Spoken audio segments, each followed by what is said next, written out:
Always glad to have Mr. Stephen Waguespack, President, CEO, Louisiana Association of Business and Industry. Hey, Mr. Wags, how are you this morning? Welcome back to Kiel.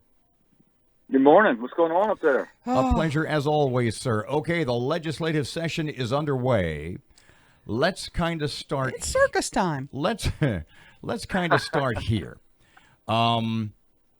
Is the Czech Snyder Speaker of the House instead of Sherman Mack? Clay Czech Snyder being Speaker of the House instead of Sherman Mack.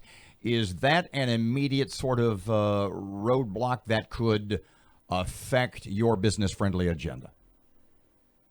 No, not at all. And, hey, we're one day in, and things seem to be running pretty smoothly so far. So, there's no evidence to show anything that is going to be but positive. Look, I've known Clay a long time. He's a good, hardworking, small businessman. He's a mechanic, and he's a salt-of-the-earth type of guy. And I think he's going to do a great job. You got a piece on your Facebook page, Engage Now for Smart Legal Reform. Tort reform seems to be the two buzzwords of this session. What do you mean? Explain it to a second grader. We have a legal climate that is out of control in Louisiana. We sue each other 3 times as much as Alabama. There are far too many aggressive, soliciting, lawyers who are out there with call centers trying to gin up lawsuits. And what happens is we all pay higher costs on everything from insurance to consumer goods because of it. And what we don't realize is the 49 other states don't act like this. We've got a couple laws on the books that have created a runaway legal climate which drive up our insurance rates, drive up lawsuits, and chase away jobs. And we've avoided it for too long, and right now we're at a breaking point.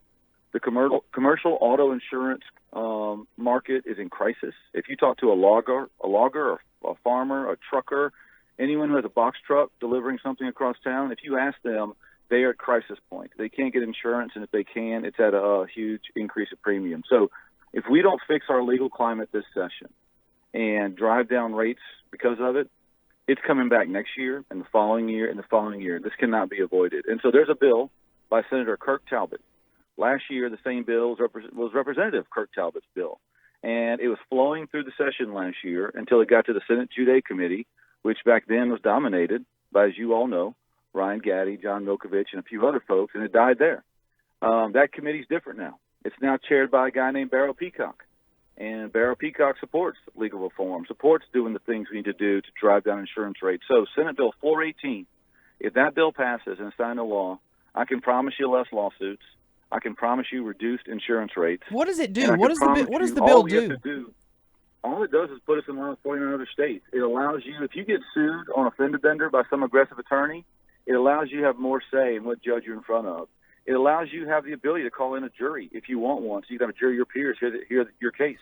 It allows you to put all the evidence on the table so that you can defend yourself. All those things are blocked in Louisiana law right now because of laws put on the books by trial lawyers back in the day and protected by trial lawyers to this day. And so if you pass this bill, all it's going to do is allow anyone the more rights and ability to defend themselves in court. And the reason why that's important is it's going to take away the ability for some of these aggressive trial lawyers to stuff unnecessary cost in these cases, drive excessively hard settlements, and pocket most of that money. And when they pocket it, it comes out of your pocket, the rate-paying consumer. Your insurance rates are the second highest in the country because of this system. And so if we pass this bill, individual insurance rates will come down. Commercial folks who have a truck, whether it's a big one or a small one, will be able to finally afford insurance and keep their employees here in Louisiana. And all we will do in the process is put our legal laws in line with 49 other states. I mean, it's really a no-brainer in every room in the state except for the rooms in the Capitol. That's the only place where it's controversial. Everywhere else, people are begging for this, and it's going to happen at some point. Mr. Stephen, how is changing Louisiana, how is tort reform in Louisiana based on Louisiana law going to help some truckers up here or truck company owners who are sort of encumbered by federal statutes and federal regulations? Because their insurance rates aren't dealing with that. That's not why the truckers are leaving. That's not why they're going out of business. That's not why they're starting to send their operations to Mississippi, Texas, or Arkansas. They're doing all those things because they cannot afford to insure their vehicles. And it's not just truckers. It's also school bus drivers. It's all of these entities. Anyone who has a big vehicle or even a smaller vehicle delivering goods and services across town, they can no longer afford to insure their products because Louisiana has a unique legal code which allows big bounty hunting lawsuits. And until we allow juries into the courtroom, like every other state, until we allow a lot of evidence into the courtroom, like pretty much every other state, the trial lawyers will continue to find ways to inflate costs in all these cases, drive massive settlements, and force us all as ratepayers to pay the bill for it. Stephen Waguespack, Louisiana Association of Business and Industry. Let's turn to minimum wage. The governor put that on the table yesterday, wants to raise it to $9 beginning of the year and then up to $10 in July. Said we're only one of 5 states left who hasn't done something about this. Does it cost businesses jobs if we go there? Yeah, and it's not the business that are cost the jobs. It's really the individuals that are trying to be helped that are going to lose jobs or hours. And you've seen that in Washington start to play out where they've driven up some of these wage rates. They've seen some of the hours cut back on their employees. So their take-home pay is not much more, if at all, more than what it was before. And so everyone I talk to, whether you're an employer or employee, they want wages to go up.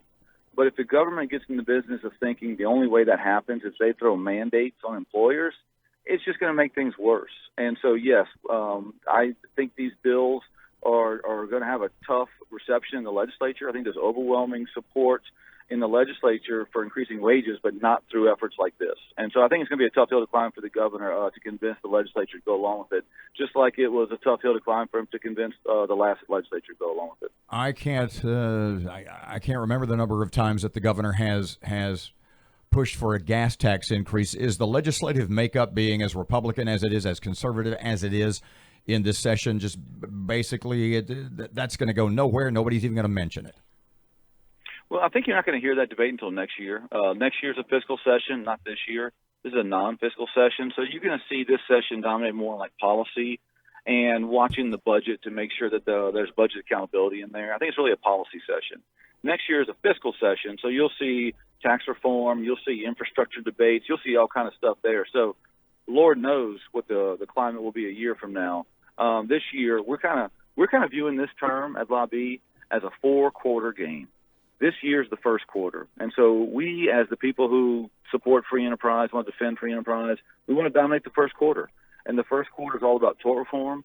It's all about getting that done right, showing the people of this state that this new capital with new legislators can actually embrace bold decisions, and I think they can.